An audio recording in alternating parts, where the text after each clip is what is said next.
Boa noite. Dando prosseguimento às apresentações, hoje nós vamos falar sobre o controle de turbinas a vapor e o controle de turbinas a gás. Os autores do presente trabalho são André Moura, Kaique Freitas, Ícaro Nascimento, eu, Juliana e Matheus Conceição, sob a orientação do professor Fábio Simões da disciplina de Controle 2.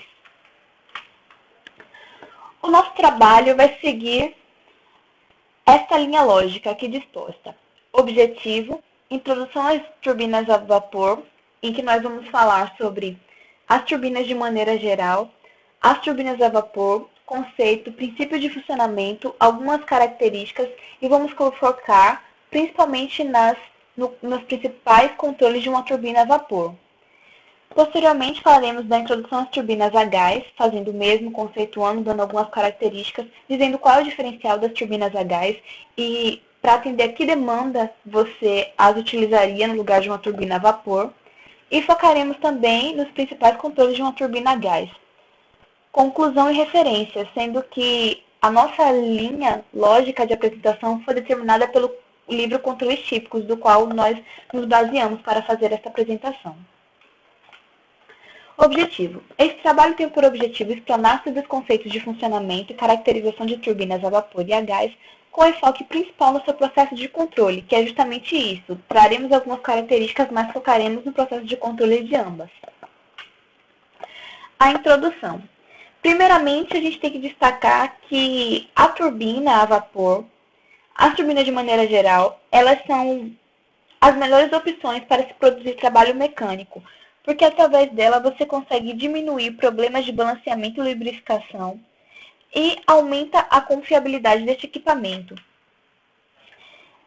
o que faz com que ele seja utilizado em detrimento de outros. E para que a gente possa entender como chegamos às turbinas de hoje, vou falar um pouco sobre a questão histórica.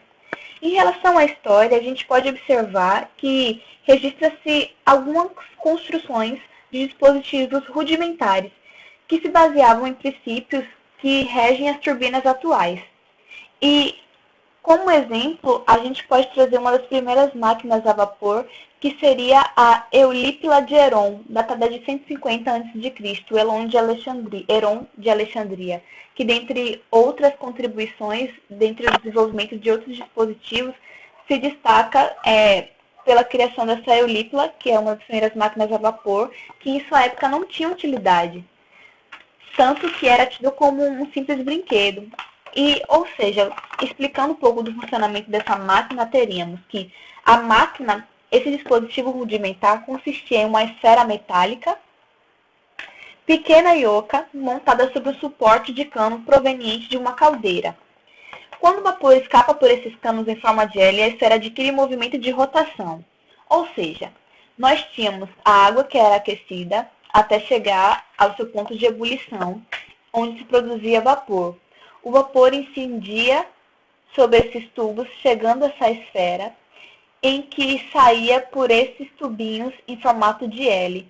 E justamente a saída desse vapor gerava o movimento rotatório. E, como eu já disse, não havia nenhuma utilidade, sendo que você só vai ter realmente uma máquina a vapor bem sucedida com uma utilidade, isso séculos, centenas de anos depois, mais precisamente no século XVII. A força resultante faz com que o aparelho gire. Normalmente a água é aquecida numa bacia, que está ligada à câmara giratória por um par de tubos que também servem como eixo para a câmara. Serve como eixo para a câmara, como é demonstrado na figura. Pronto. Em relação à utilização das máquinas a vapor com objetivo, com realmente uma utilização, a gente pode destacar, em 1698, a criação de uma máquina a vapor realmente prática, que foi a bomba para drenagem de água em Minas, criada por Thomas Savery, mecânico inglês. E essa máquina permitia transformar a energia armazenada no vapor quente em uma energia utilizável e preconizava a utilização intensiva dessa fonte de energia na indústria. Ou seja, à medida que foi se desenvolvendo os princípios que regiam essas máquinas a vapor, essa máquina a vapor, que vai ser das máquinas primitivas até que se chegue à questão das turbinas, começava a se discutir a utilização dessa fonte de energia nas indústrias. Em relação à primeira turbina a vapor, a gente pode destacar tanto Carl Gustav Laval como Charles Parsons, que tiveram tanta contribuição em relação aos princípios de funcionamento, à constituição, à funcionalidade das turbinas a vapor, que hoje eles dão nome a um dos tipos de turbinas, sendo que as turbinas têm várias classificações, e uma dessas seriam as turbinas de Laval e as turbinas de Parsons. Pois bem, falando das turbinas de uma maneira geral, podemos dizer que são motores rotativos que convertem energia mecânica à energia de uma corrente de água, turbinas hidráulicas vapor d'água, turbinas a vapor ou ar, turbinas a gás, sendo que, primeiramente, teremos o desenvolvimento de turbinas hidráulicas e, posteriormente, o desenvolvimento de turbinas a vapor e as turbinas a gás. Como as primeiras turbinas eram acionadas por quedas d'água, como eu acabei de dizer, eram turbinas hidráulicas, até a descoberta da turbina a vapor, que possibilitou a instalação de fábricas perto dos centros consumidores e não mais perto de rios. Era um dos problemas das turbinas hidráulicas. Você teria que ter uma alimentação de água suficiente. Com o desenvolvimento das turbinas a vapor, isso dava autonomia para que as indústrias não tivessem que ser instaladas próximas de rios.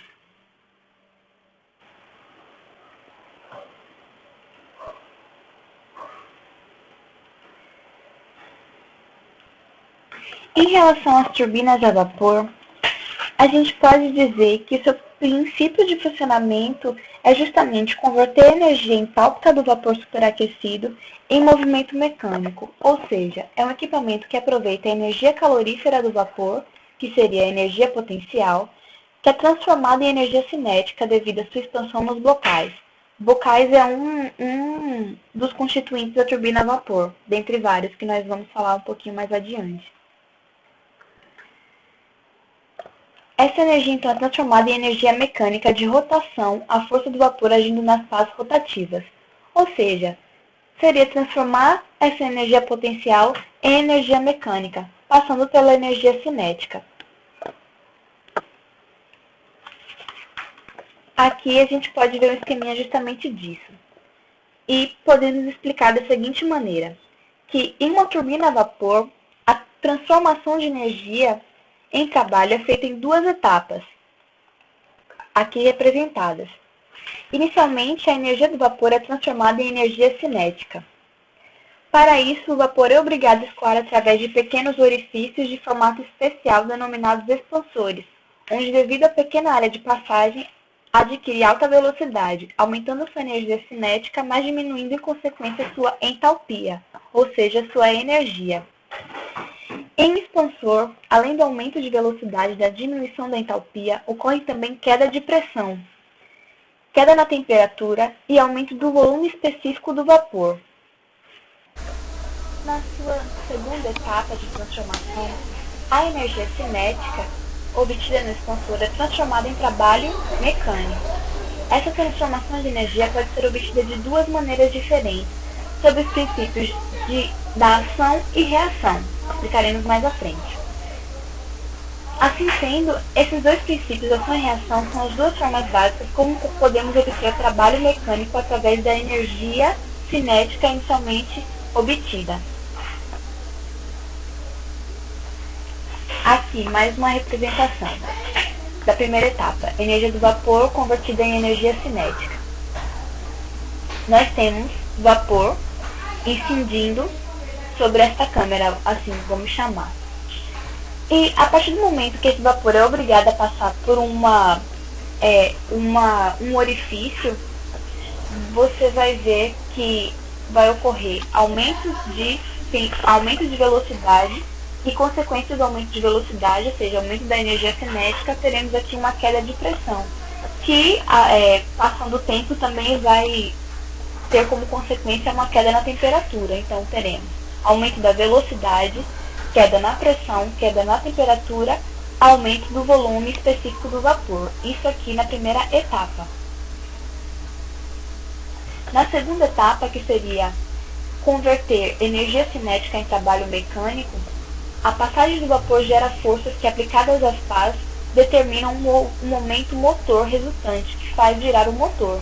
Ou seja, se a gente pensar que aqui estamos recebendo esse vapor, que antes estava confinado, passou por um orifício dos expansores, baixou a pressão, abaixou a temperatura e aumentou-se a velocidade, esse vapor que vai sair agora com velocidade, encontrando esse orifício móvel, vai justamente girar esse motor. Em relação às turbinas de vapor, podemos classificá-las utilizando diversos pressupostos, digamos assim. Mas aqui nós vamos falar de três principais, que seriam a classificação quanto ao fornecimento de vapor e condições de exaustão, quanto ao princípio de funcionamento e quanto à direção do fluxo. Em relação ao fornecimento de vapor e condições de exaustão, nós podemos classificar as turbinas em turbinas de condensação e turbinas de contrapressão.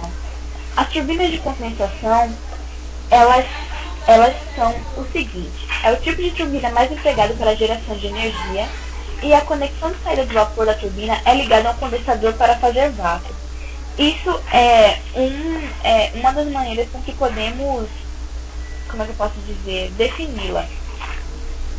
Mas também podemos dizer que essa turbina de condensação, ela vai servir justamente quando não se tem utilização para o vapor. Então o mesmo é condensado e a água volta para o sistema de água nas caldeiras, aqui representado. Temos a turbina, a partir do momento que não tem mais utilização para esse vapor, ele vai ser condensado e volta para o sistema de água das caldeiras, para não desperdiçar água, essa água tratada, né, para que a gente possa ter o reaproveitamento dessa água. Isso seria a turbina de condensação. Já as turbinas de contrapressão são amplamente utilizadas em processos fabris, onde o vapor de descarga pode ser usado para processo ou aquecimento, e a pressão de saída é controlada através de uma estação regulatória para manter-se a pressão de processo desejada. Ou seja, essa turbina de contrapressão existe justamente quando existe necessidade de se usar o vapor para o processo em um nível mais baixo de pressão. Por isso, utilizamos as turbinas de contrapressão. Temos aqui a turbina simples, onde a gente vai ter a entrada do vapor em uma determinada pressão, a saída desse vapor numa pressão menor. Uma turbina de extração que ela vai ser caracterizada por uma entrada de vapor com uma pressão maior do que as duas saídas, que vão ter pressões menores. E a turbina de indução, onde nós teremos o contrário, nós temos duas entradas de vapor com uma pressão superior a essa saída. Em relação à classificação pelo princípio de funcionamento, como eu disse anteriormente, teremos o princípio de ação e o princípio de reação. E a gente vai analisar agora. O princípio de ação. Nós podemos perceber que temos... Vamos começar pelo princípio da reação, seguindo a lógica aqui. Princípio da reação. Nós temos a aplicação do vapor e um anteparo móvel, ok? Móvel. Com o objetivo de levantar um peso. A partir do momento que esse vapor é confinado nesse anteparo móvel e que o mesmo sai por esse orifício, que teria o mesmo objetivo dos expansores, a gente concorda que vai sair com velocidade, com uma pressão menor. Essa velocidade, esse vapor que sai aqui com velocidade, nessa direção demonstrada pela seta, vai fazer com que o anteparo móvel se desloque na direção oposta. E o deslocamento desse anteparo móvel nessa direção vai fazer com que levantemos o peso. Em relação ao princípio de ação é diferente, porque incidimos o vapor sobre um anteparo não mais móvel, porém fixo. E continuamos tendo a saída desse vapor com velocidade. E pelo contrário, temos agora o peso que queremos levantar conectado a um dispositivo móvel, que sobre a força exercida por esse vapor que sai com velocidade, aplicado a esse dispositivo móvel, o mesmo vai se deslocar na mesma direção de saída desse vapor com velocidade, tendo o mesmo efeito de levantar o peso. Seria esse o princípio da ação. A gente pode observar a mesma coisa nessas figuras. Princípio de reação. Nós temos uma fonte, digamos assim, de vapor, E a partir do momento que a gente coloca vapor, a gente coloca vapor, injeta vapor aqui, o mesmo vai girar. Já o princípio da ação é diferente. Você vai ter a saída de vapor aqui e essa saída vai fazer com que o mesmo rotacione.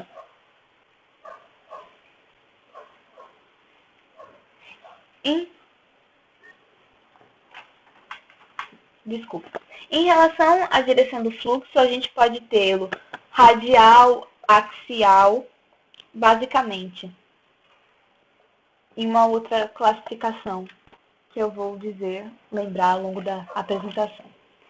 Pois bem, as turbinas a vapor, elas podem ser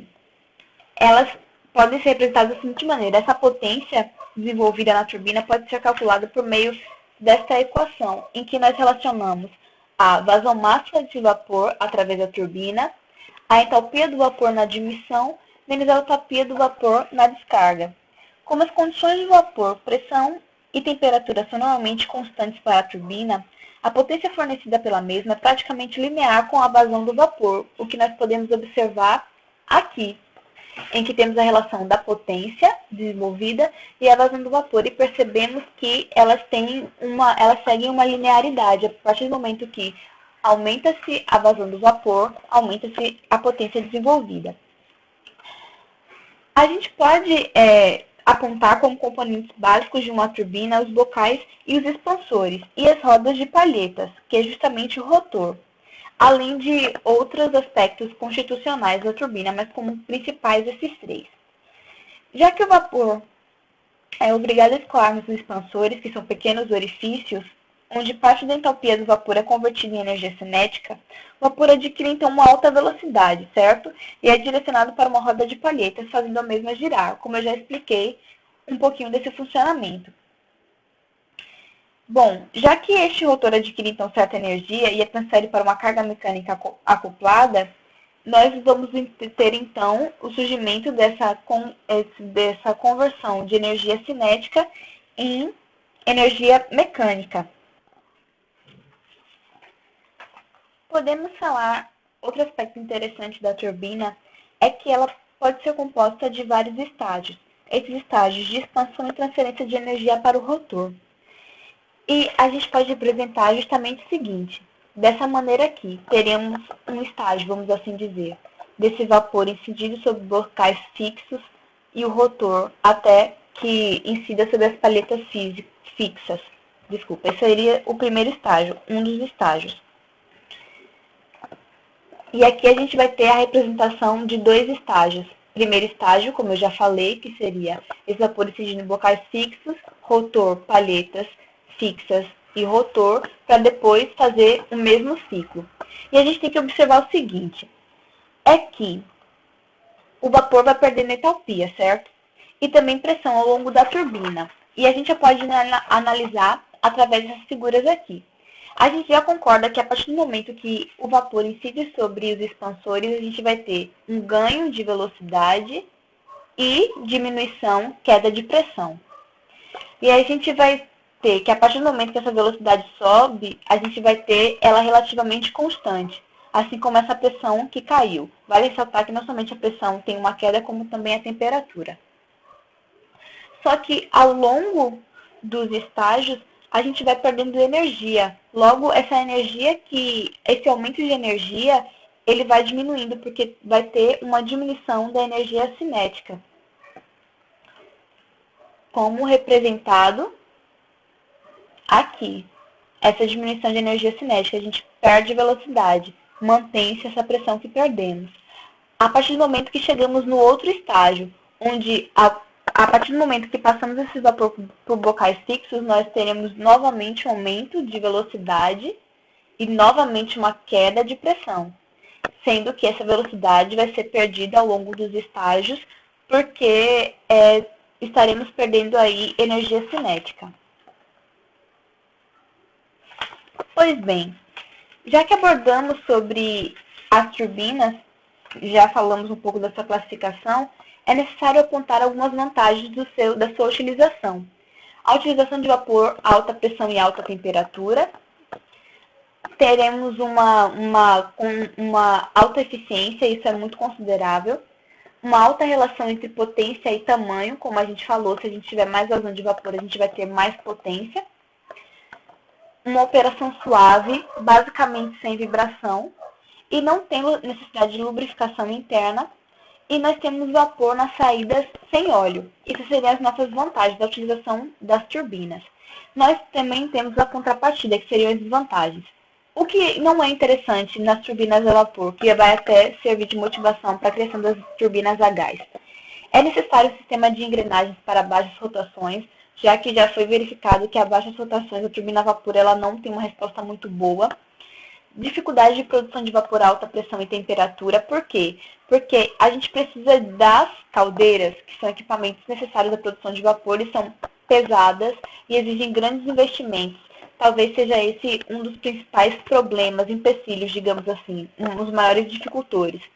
E inviabilização das turbinas a vapor para a propulsão de aviões e para a geração de energia em plataformas de petróleo, ou seja, o que limita a sua utilização fora da indústria, digamos assim, nesses segmentos de aviões e geração de energia em plataformas de petróleo. Dando continuidade à apresentação, irei agora falar um pouco sobre um dos principais controles de turbina a vapor. Em uma turbina de contrapressão simples, a variável manipulada é a vazão de vapor, que é proporcional à potência fornecida. Já a variável controlada é a rotação da turbina, que é medida e comparada com o set point, e, em função do erro, atua na válvula de admissão de vapor. O set point do controlador de rotação da turbina pode ser fixo ou não, dependendo apenas do equipamento que aciona a turbina. Logo, se houver variação positiva na carga mecânica, ou seja, o aumento da carga mecânica, a rotação irá cair, e o controlador de rotação, após perceber essa queda, irá compensar abrindo a válvula de admissão de vapor, e por consequente aumentará a potência fornecida, de tal forma que a rotação volte ao valor desejado e vice-versa, caso ocorra a diminuição de carga. Este fenômeno se dá através da seguinte forma, onde o balanço dessa carga mecânica é dada por a potência fornecida pela turbina, dividida pela rotação da turbina, menos o conjugado de resistência da carga mecânica acionada, e tudo isso dividido pelo momento de inércia do conjunto, turbina e carga. As válvulas de emissão de vapor podem ser apenas uma, sendo classificada como single valve, ou várias válvulas em paralelo, sendo classificada em split range ou multivalve. A partir disso, irei agora falar um pouco sobre o funcionamento da multivalve. Na multivalve, o funcionamento é dado da seguinte maneira. A partir do momento que a carga aumenta, começa-se a abrir a primeira válvula, que alimenta o conjunto de expansores. Quando a primeira válvula está em 100%, ou seja, totalmente aberta, a segunda é aberta, alimentando outro conjunto de expansores e assim sucessivamente. Essas válvulas são conhecidas também como parcializadores. Uma grande vantagem é que a maioria dos expansores trabalha com uma vazão de vapor constante igual ao seu valor de projeto, ou seja, o valor que ele foi especificado, apresentando assim uma máxima eficiência dos expansores. Porém, uma desvantagem é o alto custo. Já a single valve, uma vantagem é o baixo custo, porém é a alimentação física, tendo em vista que ela não pode efetuar o mesmo trabalho da multivalve. Agora eu irei ler um pequeno trecho que pode ser encontrado no próprio livro de controles típicos. Para turbinas pequenas, o sistema de controle pode atuar diretamente na haste da válvula parcializadora. Entretanto, para grandes turbinas, a força requerida para atuar e manter a posição da válvula de vapor de alta pressão é muito grande, necessitando de um atuador ou um pistão hidráulico. Este equipamento é conhecido como servomotor. O trabalho e o funcionamento desse servomotor vai ficar mais simples assim que eu apresentar no próximo slide, que é o slide do seu esquema básico. Bom, o primeiro controlador que surgiu foi o controlador mecânico, que é também conhecido como governador mecânico, cuja medição é feita através do princípio da força centrífuga de massas girantes. Todo esse conjunto, esse governador mecânico, ele gira a partir daquele parafuso sem fim, na mesma velocidade do eixo da turbina, ou seja, quanto mais rápido gira a turbina, mais rápido gira todo esse conjunto do governador. Consequentemente, quanto mais rápido gira esse governador, maior vai ser a força centrífuga das massas girantes, que vai conseguir comprimir essa mola, que vai puxar a haste e fechar a válvula de admissão de vapor. Vai ficar mais claro para entender isso no próximo slide. Bom, aqui nós temos uma alavanca de transmissão, que ela é fixa no centro, e as forças atuam na sua extremidade. Em uma das extremidades, na esquerda, nós temos a força do governador, que é o controlador, e o parafuso de ajuste da velocidade, que é também o set point. Já do outro lado, nós temos a força exercida pela válvula de admissão de vapor da turbina. Quando esse controle está em equilíbrio, as forças de ambos dos lados estão iguais, estão da mesma intensidade. Ou seja, quando ela está em equilíbrio, o Km vezes Xm, que é a força elástica da mola, menos o M vezes R vezes W ao quadrado, que é a força centrífuga. A força centrífuga que é exercida pelas massas girantes, vezes a distância entre esse governador e o ponto fixo, mais a força exercida pelo set point vezes a distância entre o ponto fixo e o parafuso do set point, tem que ser igual à força exercida pela válvula vezes a distância entre a válvula e o ponto fixo.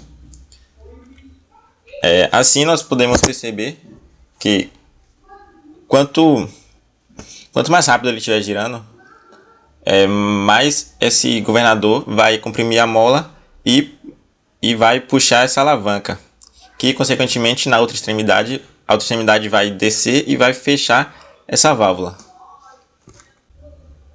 Você percebe que se a gente mexer ali na força do set point, sendo que as distâncias continuam a mesma, tudo o que a gente vai poder mudar, né, como o raio continua o mesmo e a massa continua o mesmo, se a gente mexe no set point, o que vai alterar vai ser a velocidade angular e a compressão da mola.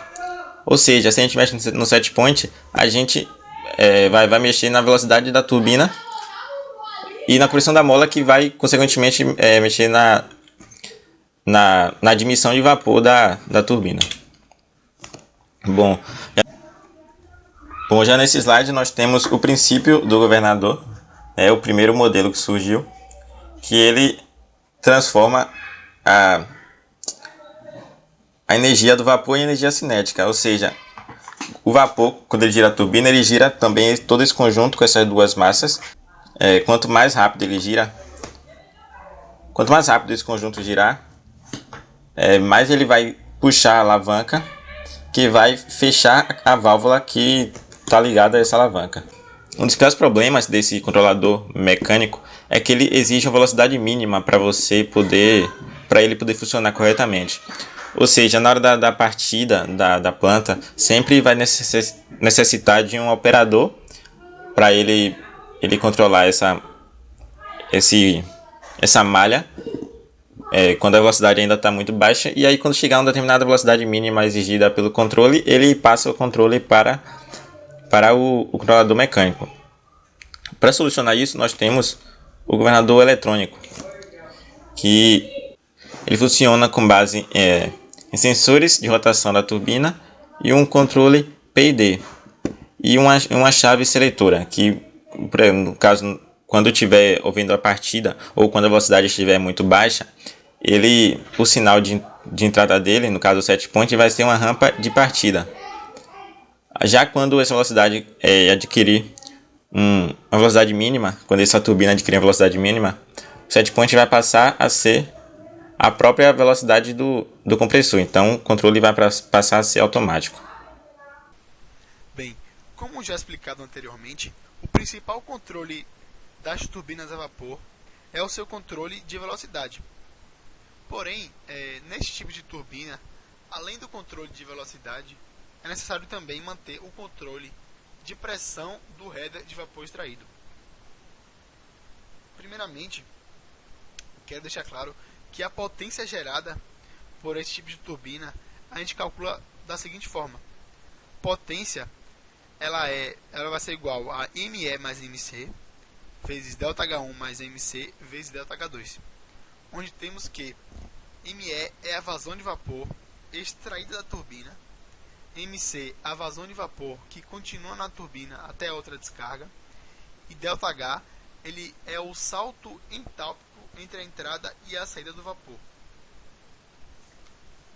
Bom, vou explicar agora as estratégias de controle utilizadas neste tipo de turbina.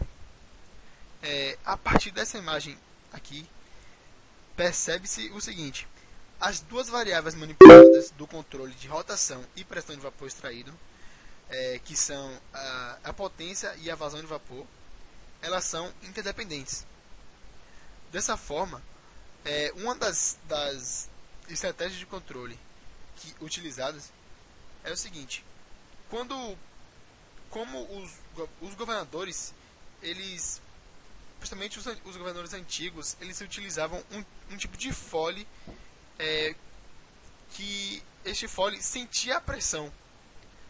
Dessa forma, e assim, sentindo a pressão, modificava uma alavanca de 3 braços que influenciava no controle de rotação.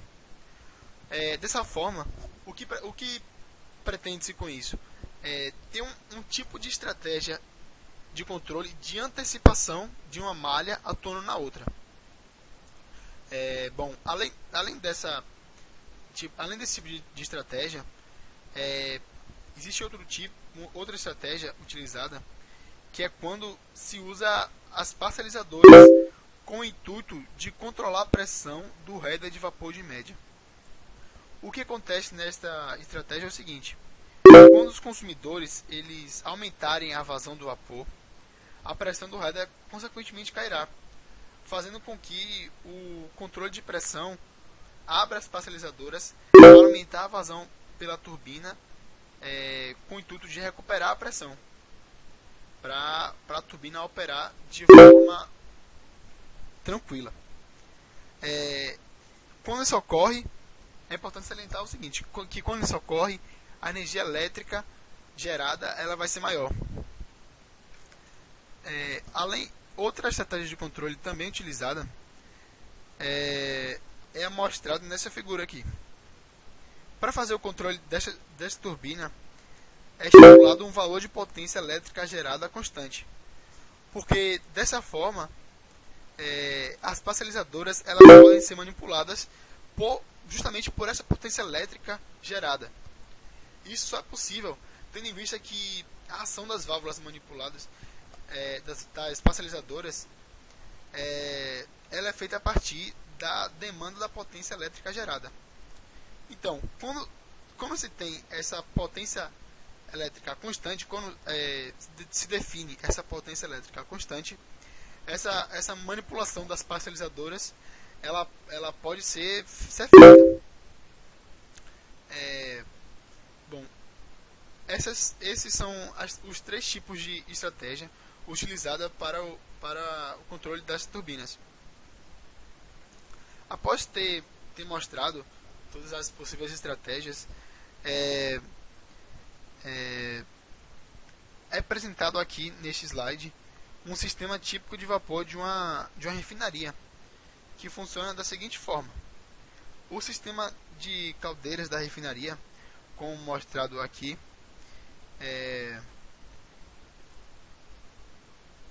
esse sistema produz um vapor de alta pressão, ou melhor, uma vazão de vapor de alta pressão a partir do consumo do sistema.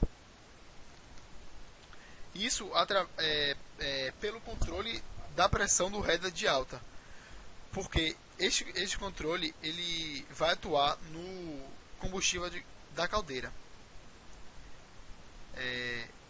Já o header de média, por sua vez, ele pode ser controlado, ele é controlado normalmente manipulando a vazão do vapor de uma turbina de contrapressão, podendo gerar mais ou menos energia, porque é ele que vai definir isso, se vai gerar mais ou menos energia. O que se espera sempre é que essas turbinas de contrapressão produzam uma vazão de vapor compatível ao consumo, porque dessa forma, esta válvula aqui, que é a válvula a válvula que quebra a pressão, de alta para baixa, essa válvula ela vai ficar fechada. Consequentemente, não se perde energia. Só revisando, o que se espera é que essas turbinas de contrapressão produzam uma vazão de vapor compatível ao consumo, porque dessa forma a válvula ela vai ficar fechada, consequentemente não se perde energia.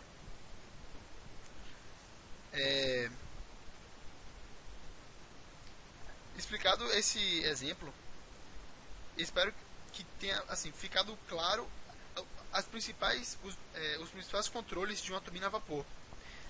Porém, antes de começar a se falar da turbina a gás, é importante ressaltar que existe um sistema de proteção por sobrevelocidade.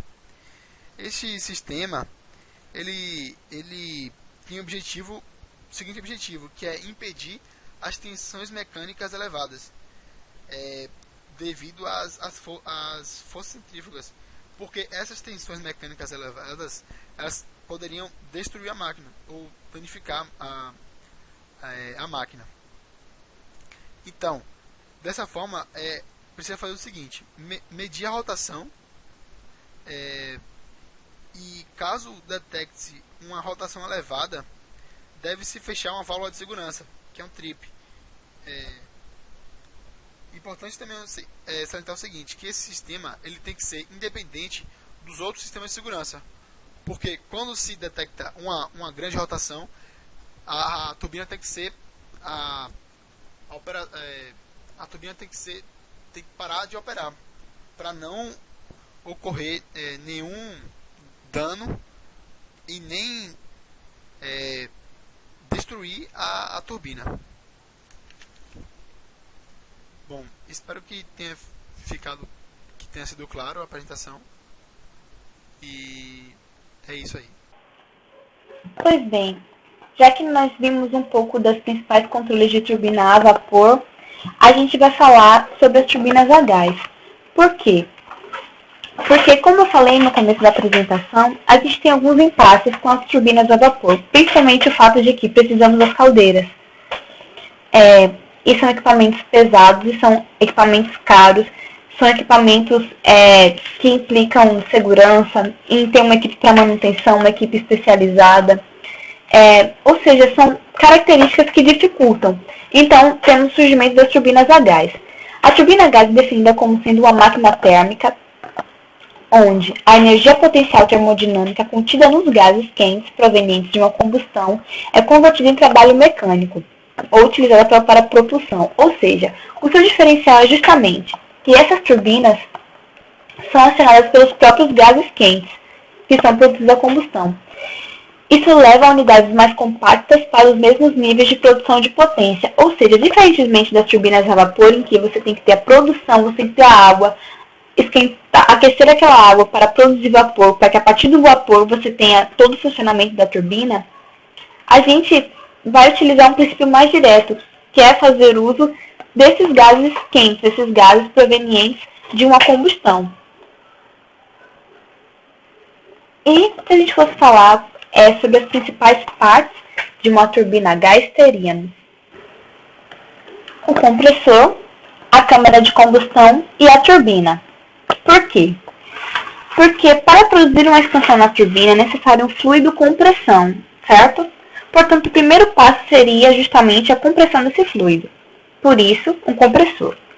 Se após a compressão, este fluido fosse expandido na turbina, a potência desenvolvida na mesma só seria suficiente para acionar o compressor. Isso se a gente considerasse as perdas, ou seja, não seria muito interessante. Entretanto, se esse fluido recebesse energia após a compressão, aí teremos uma relação diferente, porque aumentaríamos a temperatura. Então, o trabalho obtido através da expansão na turbina seria capaz de acionar o compressor e ainda existiria um excedente de energia. Se a gente dissesse que o fluido utilizado nesse processo fosse o ar, por exemplo, Então, a melhor forma de aquecê-lo seria justamente através da combustão. Por isso, teríamos o quê? Uma câmara de combustão. Esse ar que é inspirado da atmosfera, comprimido e enviado para uma câmara de combustão, onde se queima uma certa quantidade de combustível para aquecer este ar. E em seguida, este ar é expandido na turbina, gerando assim essa energia que precisamos. Ou seja, primeiro comprimimos esse gás de maneira que ele possa acumular determinada energia.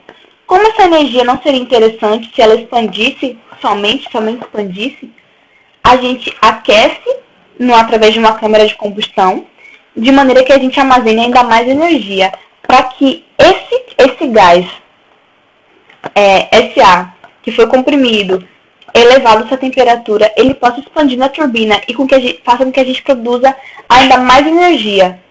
Pelo mesmo princípio que a gente já discutiu antes, dessa que passa por essa turbina, a expansão desse gás, aumento da velocidade, diminuição da pressão e todas aquelas relações que já estabelecemos. Aqui, se a gente fosse dar uma visão mais industrial, teremos o compressor, em que incidimos o ar, esse compressor faz com que esse ar seja literalmente comprimido, acumulado a sua energia. Posteriormente, ele é incidido sobre uma câmara de combustão, que vai fazer com que ele armazene ainda mais energia para que a sua expansão ocorra na turbina e a gente tenha uma produção eficiente de energia. Logo, as turbinas de gás dependem simplesmente de 3 equipamentos: compressor, câmara de combustão e a própria turbina. Assim como foi discutido algumas vantagens em relação às turbinas a vapor, a gente também pode relacionar alguns aspectos interessantes das turbinas a gás. Como a gente já falou, elas tendem a ser mais compactas, e isso é super positivo. Temos uma parte de uma parada mais rápida, um tempo de resposta baixo. A gente não precisa de uma equipe de manutenção e operação da mesma maneira com que a gente precisa em relação às turbinas a vapor por conta das caldeiras. A gente tem essa equipe mais reduzida. Ela consome menos matéria-prima na sua confecção, tem um custo menor e também produz menos vibração, o que faz com que a sua utilização ela seja positiva. Além do mais, é justamente pela criação desse princípio das turbinas a gás que hoje a gente consegue utilizá-las em aviões e para produção de energia em indústrias petrolíferas, como já discutimos. Até porque a gente consegue entender que não seria interessante usar as turbinas a vapor por conta de toda aquela questão de ter um equipamento que possa aquecer a água. Não seria interessante utilizá-la em aviões, por exemplo. Agora, nós vamos discutir um pouco mais sobre o seu aspecto de controle das turbinas a gás. Bom, como visto no controle de turbinas a vapor, o controle de turbina a gás também vai ser feito a partir da medição da velocidade da turbina. Isso significa dizer que o controle básico é em função dessa velocidade. A questão aqui é que, em vez do controle estar atuando na entrada de vapor, o que influenciaria diretamente na potência da turbina, a atuação vai ser na entrada de combustível, o que significa dizer que quanto mais combustível for queimado, maior vai ser a energia dada ao gás e, portanto, maior vai ser a potência exercida por essa turbina. Entretanto, alguns problemas podem acontecer nesse controle. Por exemplo, a baixa rotação do compressor. Isso significa dizer que toda vez que tivermos uma turbina a baixa rotação, isso vai influenciar diretamente no compressor, já que o compressor precisa comprimir o ar que vai ser aquecido e que vai girar a turbina. Só que em baixas rotações, o compressor não consegue comprimir de maneira correta, o que inviabiliza todo o processo. Isso significa dizer que a turbina a gás vai ter dificuldades de controle a baixas rotações. Teremos também problemas relacionados à questão da relação entre ar e combustível.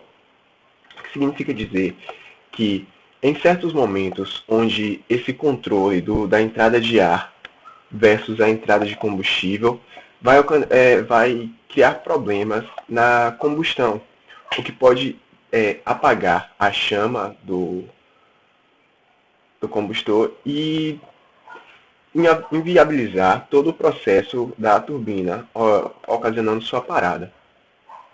Assim também, um outro problema é na alta rotação, porque uma alta rotação significa dizer uma alta potência.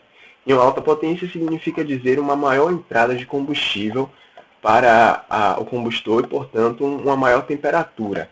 Porém, essa temperatura muito alta no combustor vai ocasionar um problema de temperatura na turbina, que tem dificuldade de funcionar a tal temperatura tão alta.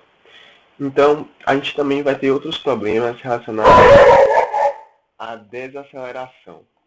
Por quê? Toda vez que estivermos desacelerando, significa dizer que estamos diminuindo a vazão de combustível. E toda vez que diminui-se a vazão de combustível, vai diminuir também a relação entre ar e combustível, o que vai acontecer o mesmo problema já citado anteriormente, de acabar apagando a chama dentro do combustor e, portanto, parando a turbina.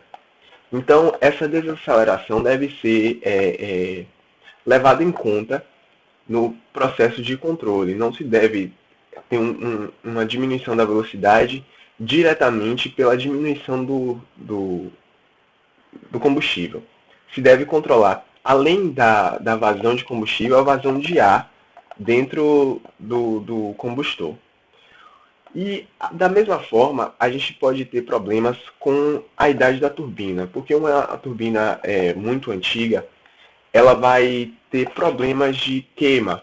Significa dizer que a relação entre ar e combustível vai ser prejudicada e, portanto, o controle não vai ser bem feito. Então, a partir do momento que se coloca uma mesma vazão de combustível, talvez aquele combustível não seja suficiente para manter a chama ativa e, portanto, manter o gás sendo aquecido. Bom, aqui a gente vai ter os pontos de operação de controle dessa turbina. A turbina, ela, como mostrada nesse slide aqui, a gente pode ver que ela tem 3 equipamentos, basicamente. A turbina a gás, ela tem 3 equipamentos, que seria o compressor, o combustor e a turbina. No compressor, a gente tem que estar preparado para manter o controle em cima dele, baseado na entrada de gás. Portanto, deve-se levar em consideração no controle dessa velocidade da turbina a questão de compressibilidade desse compressor. Não se deve manter esse compressor uma vazão muito pequena, porque ele não vai conseguir comprimir e, portanto, vai influenciar negativamente no seu controle. Assim, deve ser levado em conta também o combustor, onde você tem que manter essa câmara de combustão a temperatura desejada para manter a potência de saída dentro do que se pede. E nesses casos, tem a questão do aumento ou diminuição brusco de potência exigida. Que quando você tem um aumento, se coloca muito combustível e a relação combustível-ar é perdida e não se há uma queima adequada. E, portanto, você não consegue manter o controle dentro do ponto desejado. E da mesma forma o contrário, quando se está desacelerando. Então, sempre deve se levar em conta essa questão. E a última questão seria a questão da própria turbina e o limite de velocidade que ela tem.